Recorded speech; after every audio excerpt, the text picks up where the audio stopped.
Happy Monday, you guys. Welcome back to my channel. I hope everybody had a wonderful and blessed weekend. I know I did. Today, we're going to talk about something that's near and dear to my heart, and it might be near and dear to you guys' hearts. Today's topic is dealing with difficult people, which I'm sure we've all had, I wouldn't say the pleasure, but the experience in life of dealing with difficult people. I know I've had my fair share. But we have to remember when we're dealing with difficult people, you have to learn how to see the God in them. And I know that's hard. That is super hard. You know, in Genesis 1, chapter 1, 26 through 27, it says we're made in God's image, but when somebody ticks you off or makes you angry, it's kind of hard to see the God in them, but you got to try to do it. I know, not just in relationships in the past when I was dating or just having friendships and even my own relationships with my family members, I would just be like, I'm angry. I'm mad at you. I'm not even trying to see the God in you because I just see red right now because I'm so mad. But you have to remember to take a moment, take a deep breath, and just breathe and try to see the God in people.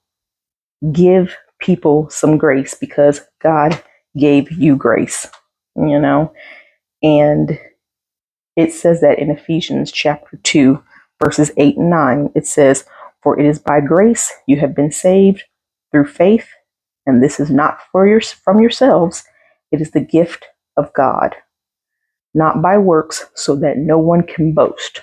So God has given us grace. So if somebody makes us angry and they're being difficult, we got to learn how to give them grace too, because God gave it to us. It's only fair. I know it's tough, but it's something that we have to practice on the daily.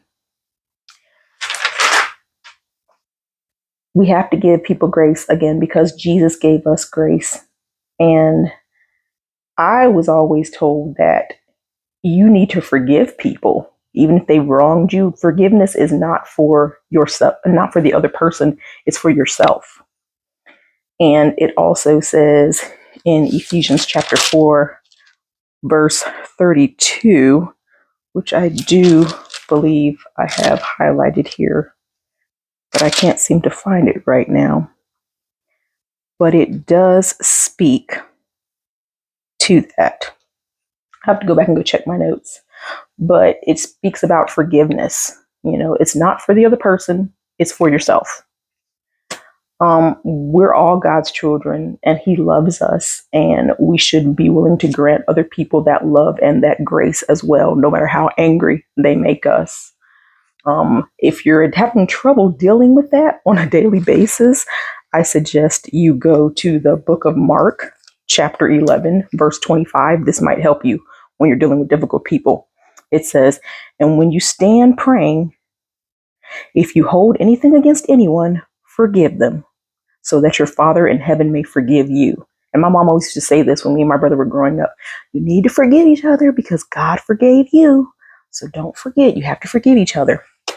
And speaking of my brother, I have an older brother and I love him to life, but he loves to hold a grudge. He can hold a grudge like no other.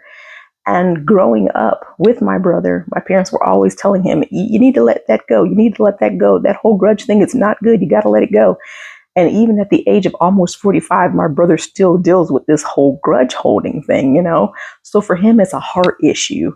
And I know my parents have been praying for him. I've been praying for him. And I'm hoping that, the Lord will work on him with that in that area of holding a grudge, because it's not good and it's not healthy. So, I'm hoping the Lord will soften his heart, because I know I'm praying for my brother every day. So that's what I want to speak on today, dealing with difficult people and how to navigate that.